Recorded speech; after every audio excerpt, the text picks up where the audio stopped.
ఇక డీటెయిల్స్ చూస్తే తూర్పు గోదావరి జిల్లా అధ్యక్షులు శ్రీ చెల్లుబోయిన శ్రీనివాస వేణుగోపాలకృష్ణ ప్రెస్ మీట్ నిర్వహించారు. ప్రధానంగా ప్రజాస్వామ్యంలో ప్రజలు పాలకుల పట్ల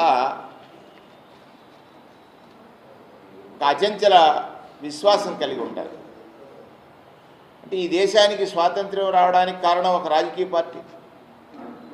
ఈ దేశంలో పేదరికం నిర్మూలింపబడాలని పలు దఫాల ప్రయత్నాలు చేసినటువంటి సందర్భాల్లో కూడా రాజకీయ పార్టీలు ఉన్నాయి. అంటే రాజకీయ పార్టీల పట్ల, నాయకుల పట్ల ప్రజలకు ఉన్నటువంటి విశ్వాసం, నాయకుడు ఒక మాట చెప్తే నమ్మి ఓటు వేసినటువంటి ప్రజలు, నాయకుడు ఒక మాట చెప్తే నమ్మి ఓటు వేసినటువంటి ప్రజలు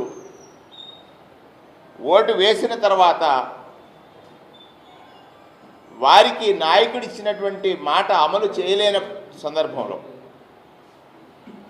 వారికి నాయకుడు ఇచ్చినటువంటి మాట అమలు చేయని సందర్భంలో ప్రశ్నించలేనటువంటి అతి విశ్వాసం ఈ కూటమి ప్రభుత్వంలో కనపడతా ఉంది.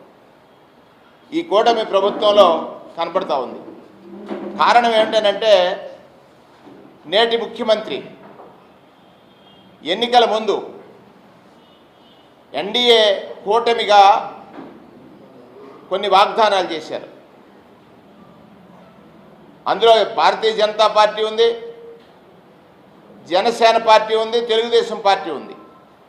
కానీ వారు మేనిఫెస్టో సందర్భంలో ముగ్గురు వేదిక మీద ఉన్న ఇద్దరు మాత్రం, జనసేన నాయకుడు పవన్ కళ్యాణ్ గారు, తెలుగుదేశం పార్టీ నాయకుడు చంద్రబాబు నాయుడు గారు ప్రజలకి కొన్ని వాగ్దానాలు చేశారు. మేము అధికారంలోకి వస్తే సూపర్ 6 అమలు చేస్తామని, మేము అధికారంలోకి వస్తే సూపర్ 6 అమలు చేస్తామని చెప్పారు.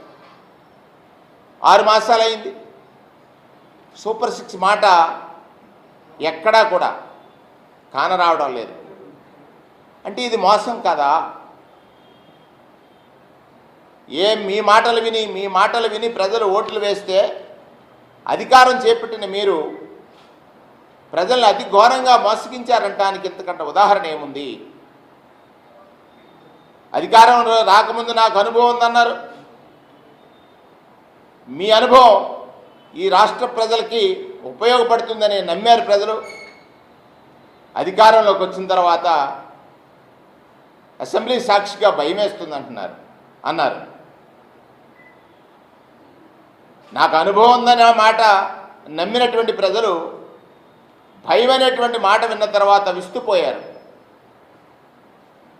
మీరు ఎన్నికల హామీలు ఇచ్చే సమయంలో ఈ రాష్ట్రంలో ఆదాయం ఎంత, అప్పులు ఎంత మీ అనుభవానికి తెలియలేదా, అందలేదా? ఆ రోజు మీరు చేసిన ప్రచారం ఏమిటి? మీరు చేసినటువంటి ప్రచారంలో నాటి పాలకుడు జగన్మోహన్ రెడ్డి గారు